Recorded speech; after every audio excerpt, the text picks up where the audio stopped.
Hi friends, welcome to Siva blogs. இன்றைக்கி வந்துட்டு travel எங்கன்னா சண்டே ஸ்பெஷல் ட்ராவல் தான். இன்றைக்கி வீட்டில் நான்வெஜ் எடுக்கிறதுனால நாங்கள் எல்லாருமே வெளியே போகலான்னு கேட்டு கிளம்பியாச்சு. அப்படி லொக்கேட் ஆகிருக்கிற மாஞ்சோலை. இங்கே வந்து ஆம்பியன்ஸ் ரொம்ப நல்லாயிருக்கும், குட்டீஸுங்களுக்கெல்லாம் விளையாட நல்லாயிருக்கும் தான் நாங்கள் இங்கே கிளம்பி வந்தாச்சு.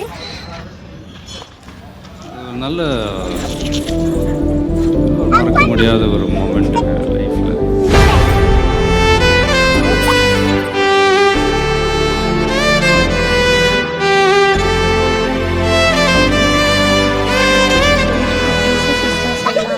பார்த்த உடனே அதுக்கு ஃபீட் பண்ணிடலான்ட்டு ஃபுட்டு எடுத்துகிட்டு போய் கொஞ்சம் கொஞ்சமாக ஃபீட் பண்ணிட்டு இருந்தாங்க.